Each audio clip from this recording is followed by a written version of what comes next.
Hey, what's going on, everybody? Hope all of you guys are doing well. Today I'm going to be reviewing the 30th anniversary 4K release of The Crow. So I actually ended up watching this one last night, and I gotta say, this looked and sounded really amazing. Definitely a step up to the Blu-ray. The Blu-ray, the quality is okay for what it is, but it's still not the greatest. And to watch this, especially on 4K, man, what an upgrade. What a huge difference compared to the Blu-ray. Um, this, first and foremost, this sounds absolutely amazing. There was a lot of details in the way of specific noises in the city and things like that that I was actually able to hear that you probably wouldn't hear in any other physical release of this film. um, I don't have, and I will state this, I don't have some big fancy surround sound system. I actually don't have any surround sound system. So I may not be able to experience the sound to this film as great as it could be, but for what I got with my TV, I thought the sound sounded really, really good. A lot of detail to specific scenes, and just, I was able to hear somebody talking in the city that you probably wouldn't have noticed in other releases of this film. So that was definitely a great upgrade in the quality of the film, just giving us better sound. Now, the picture quality. Oh man, this looks amazing. The amount of details I started to notice in this movie really started to stand out.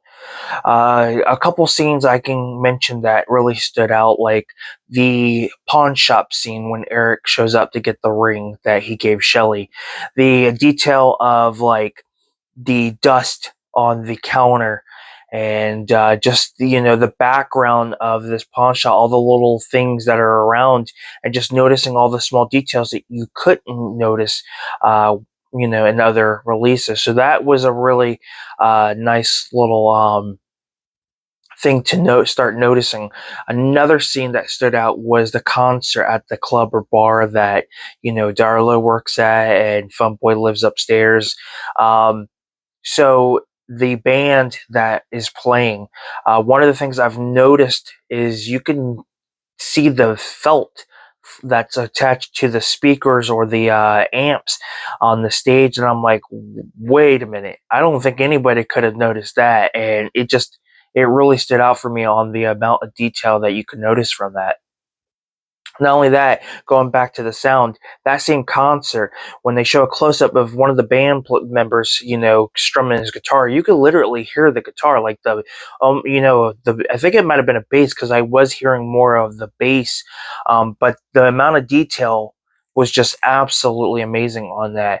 Um, I want to say another scene that stood out was the shootout scene. Just the amount of detail on the table, of all the stuff they have on there, and just everything looked absolutely great. I mean, the scene where Tony Todd's character goes to Eric's grave, just the amount of detail on the tombstone and the dirt. I mean, I just could not get over how well and detailed a lot of these scenes were. When Ernie Hudson's character is looking at the photo of Eric Draven's band, and his fellow officer, she's talking to him, letting him know kind of needs a break and stuff. The detail you could see on the badge, and you can clearly see her name tag. I thought was really, really good. Same with Ernie Hudson's character, the detail of his badge and his name tag, I thought looked absolutely great. Some parts are grainy, but they're not over the top, and it's kind of expected with a lot of these movies. But I feel like for this movie, it worked considering this movie is a dark, grainy comic book adaptation, and was one of the earlier comic book adaptations. It wasn't as big as what we have now, so is it worth the upgrade? Absolutely. I feel like if you really want to get a great movie experience, then definitely pick this one up. I thought it was worth the wait. Um, like I said, the amount of the amount of detail you can see in specific scenes and the quality of sound you can hear in specific scenes definitely I feel like is worth it. Now I will mention this: if you have like a OLED or a QLED, it's gonna look probably 10 times better. I have an OLED, so the amount of details I was able to get look great. If you have a standard 4K player, I'm sure you're going to still be able to see that quality. I just feel like that the QLED and the OLEDs kind of step up the colors a little bit.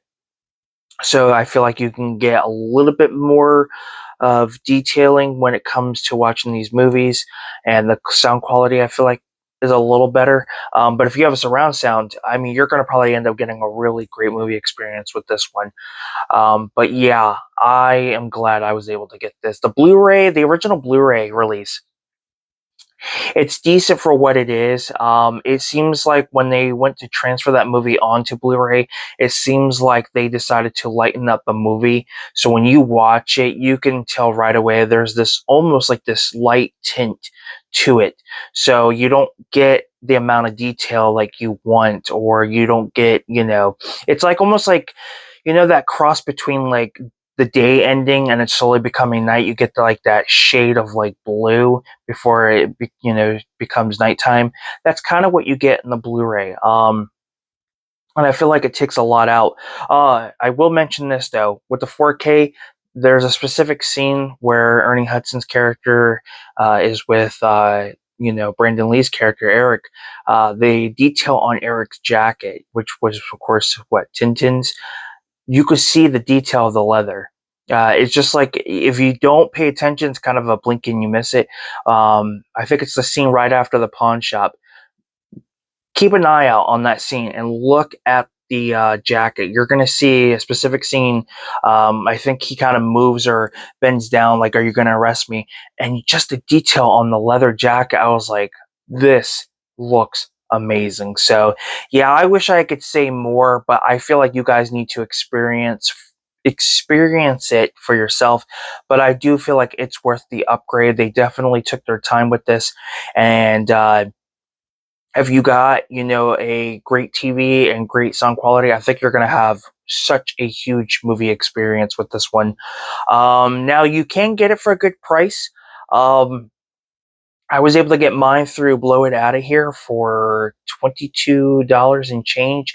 So after tax, it came to like 24 and change, which is actually a lot cheaper considering I think on Amazon it's like 24.99 or something like that. And then there's of course two steelbook variants. So if you're a big collector, get all three. But if you're looking to get, one with some, you know, decent artwork, or special artwork, then go with either this or the steelbook. Nonetheless, you're still getting the same movie. It's just the packaging. But I decided to go with the standard because it's a lot cheaper, and I don't necessarily have to have the steelbooks. So yeah, very, very happy. Show you guys the back. You do get some special features. We get a new feature which is called Shadow and Pain, designing the Crow. We get sideshow collectibles and interview with Edward R. Pressman. So I think those are the new features that come with it. And then the features that are on here, I believe, are carried over from the DVD and I believe the Blu-ray, but that's audio commentary with the director, audio commentary with the producer and screenwriter, behind the scene featurette. We get a profile on James O'Barr, which I believe is an interview. He's basically being interviewed while he's drawing, the character, and talking about how his inspiration came. And for those who are not familiar with James O'Barr, basically the inspiration to The Crow came from the death of his girlfriend or his fiance. They had known each other for years. They were, I think, were intended to get married, and she was basically killed by a drunk driver, and it shattered him. So that he took that tragedy and created The Crow. And you can tell how broken he is after so many years. Like, that whole interview while he's drawing and he's talking about it, you just feel his pain, man. You just he really, really loved that woman.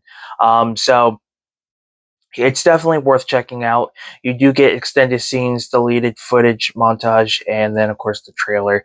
Yeah, there were certain scenes that were cut out. I would not be surprised if somebody out there decided to create some sort of like extended cut of this, where they add in the deleted or extended scenes, kind of similar to like the Halloween 1 and 2, where people have literally put those movies together as if they were one, and added the TV scenes in to give you like a whole different experience, as if both movies and cuts were one film. But yeah, The Crow 4K, I feel like, is definitely worth it. So thank you guys for tuning in. If you have this on 4K, let me know what your thoughts are. I would love to hear your opinion on it. What do you guys think about the 4K? You think they did well? Do you think they could have improved on a few things? Let me know down below. Give this video a like. It helps me out. Don't forget to subscribe to the channel. I'm Film Talk with Mikey. Till next time, guys, we'll talk films. Thanks for watching, and I will see you guys next time. Take care.